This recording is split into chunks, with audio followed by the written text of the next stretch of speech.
On September 4th, a meeting of the coalition countries supporting Ukraine was held in Paris. The session took place at the Élysée Palace. There, Donald Trump had a conversation with Ukrainian leader Volodymyr Zelenskyy and representatives of the coalition of willing countries.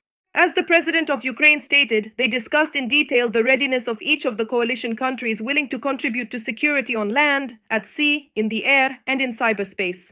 They coordinated their positions and discussed the components of security guarantees. According to Reuters, citing a White House representative, Trump called on European leaders to stop buying Russian oil. Also, on September 4th, Ukrainian President Volodymyr Zelenskyy met with Donald Trump's special representative, Steve Witkoff. The details of the meeting are not being disclosed at this time. During the meeting, UK Prime Minister Keir Starmer addressed the coalition of the willing, stating that they had given Ukraine unbreakable promises. Starmer warned that Russian dictator Vladimir Putin cannot be trusted and that the Kremlin leader is deliberately stalling peace talks in order to strike at Ukraine. This was further underscored by last week's attacks in Kyiv, which caused significant damage to the buildings of the British Council and the EU delegation. This was stated by a spokesperson for the British government. The head of the Office of the President of Ukraine, Andriy Yermak, said that in Paris they discussed security guarantees for Ukraine, strengthening sanctions, and the return of prisoners. The main task is the practical implementation of the agreements reached by the leaders of the states regarding security guarantees for Ukraine. They must be strong and effective in the air, at sea, and on land. After the meeting of the coalition of the Resolute, French President Emmanuel Macron stated, 26 countries, including the United States, are ready to send either their military personnel or other forms of assistance to support Ukraine. Ukrainian President Volodymyr Zelenskyy allows for a South Korean scenario as a possible end to the war unleashed by Russia against Ukraine. He stated this in an interview with the newspaper Le Point. As is known, after the end of the Korean War, not a single peace treaty was signed. At the same time, South Korea was able to prosper. According to the head of state, such a scenario is also possible in Ukraine, but there is a nuance. Zelenskyy reminded that South Korea has a reliable ally, the United States of America. However, South Koreans still face risks. Their economy is thriving, and they are under the protection of the alliance. But as long as North Korea remains as it is, as long as the nature of its leadership stays the same, South Korea will not be completely safe. The head of state noted that South Korea is also reliably protected by air defense systems. However, an exact copy of the South Korean model would not suit Ukraine from a security standpoint. The population of North Korea is just over 20 million people, while Russia has more than 140 million. It is impossible to compare the scale of these threats. The threats from Russia are 5, 6, or even 10 times greater. Earlier, former NATO Supreme Commander James Stavridis spoke about ending the war in Ukraine according to the Korean scenario. Meanwhile, Mikhailo Podolyak, advisor to the head of the president's office, believes that freezing hostilities along the front line could be one of the scenarios for ending the war. According to him, the final decision will be made by the president. Podolyak noted that consultations are underway at the level of the head of state and European leaders, and that there is also a dialogue with American partners. It should be noted that on September 4th, a summit of the leaders of the coalition of the Resolute will take place in Paris, where security guarantees for Ukraine will be discussed. After the meeting, a phone conversation between the leaders and US President Donald Trump is scheduled. French President Emmanuel Macron stated that work on security guarantees for Ukraine has been completed. The French leader made this statement during a meeting with Ukrainian President Volodymyr Zelenskyy at the Élysée Palace. According to him, the security guarantees are now ready for political approval. It is known that the guarantees include support for the defense forces, the deployment of troops to ensure peace in Ukraine, and a commitment of support from the United States. In turn, Volodymyr Zelenskyy welcomed the progress, emphasizing that the guarantees are real, tangible support for Ukraine. Meanwhile, The Telegraph reports that freezing the war in Ukraine is currently the best scenario. Political analyst Mark Brolin believes a temporary cessation of hostilities without the legal recognition of lost territories could give Ukraine time to strengthen its defense and economy. The expert notes, for this scenario to work in the best possible way, Ukraine must receive not only a set of security guarantees, but also sanction mechanisms in response to any serious violation by Russia. At the same time, US President Donald Trump stated, the Russian dictator Vladimir Putin and the Ukrainian leader Volodymyr Zelenskyy are not yet ready for a personal meeting, but something has to happen. In an interview with CBC News, He noted that he has a realistic and optimistic stance on the negotiations and added that he is closely monitoring how the parties are successfully dealing with the challenges in the negotiation process. Trump also hinted that the United States of America is planning to do something to ensure that the meeting between the two leaders takes place. Tashkent's patience with Moscow has run out. In Uzbekistan, there are demands to find and punish the Russian man who called an Uzbek taxi driver a slave of the Russians. This concerns an incident that took place in Khimki, near Moscow.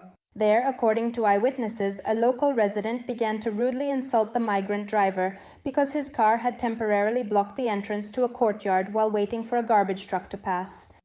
A video of the conflict, in which the Russian man yells at the Uzbek and calls him a slave, has been posted online.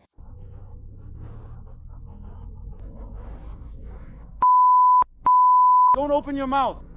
You are a slave of the Russian. You found nothing for yourself in Uzbekistan.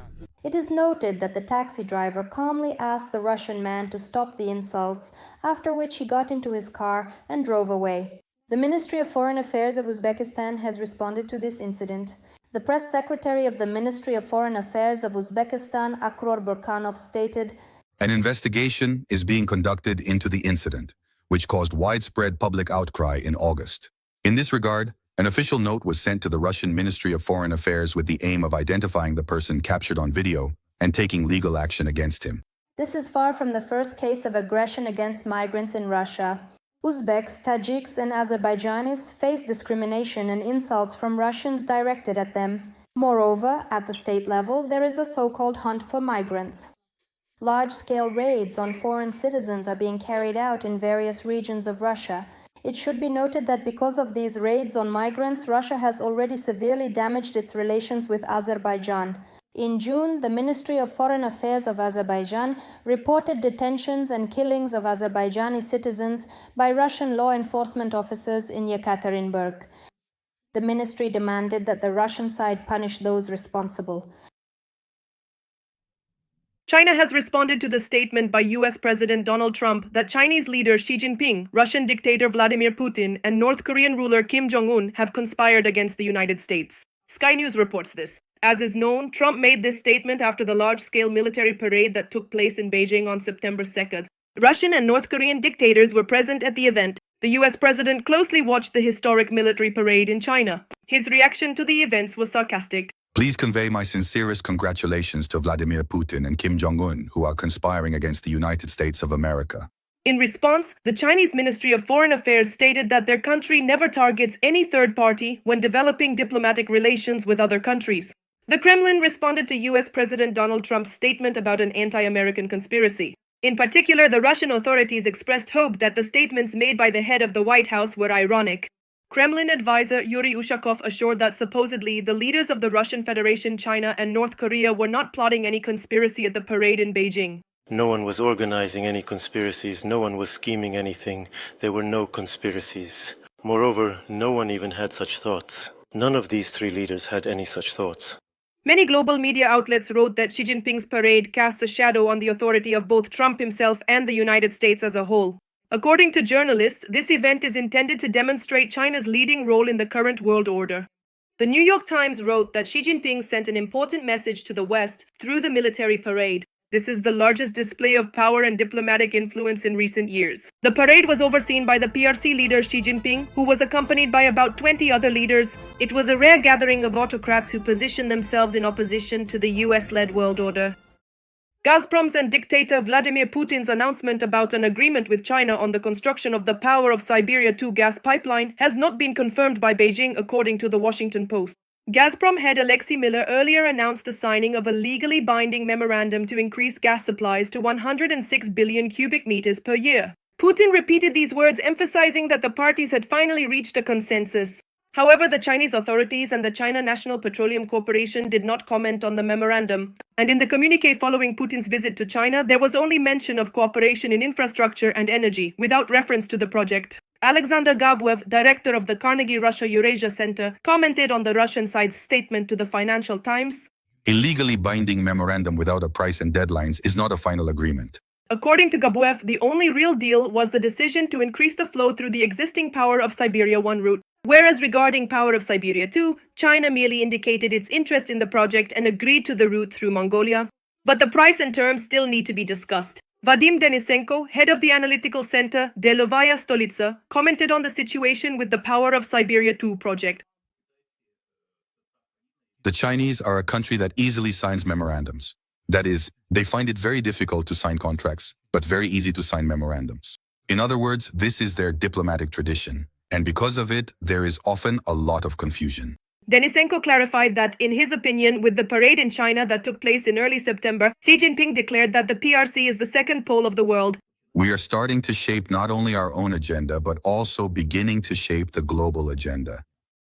China has begun moving toward changing the world order in the areas of the economy and global security, said Vadim Denisenko. On September 3rd, a large-scale military parade was held in Beijing. Present at the event were the President of the Russian Federation, Vladimir Putin, the leader of the PRC, Kim Jong-un, and leaders of other countries. The military parade in China was the first occasion where Putin, Kim, and the representative of the PRC, Xi Jinping, appeared together in public.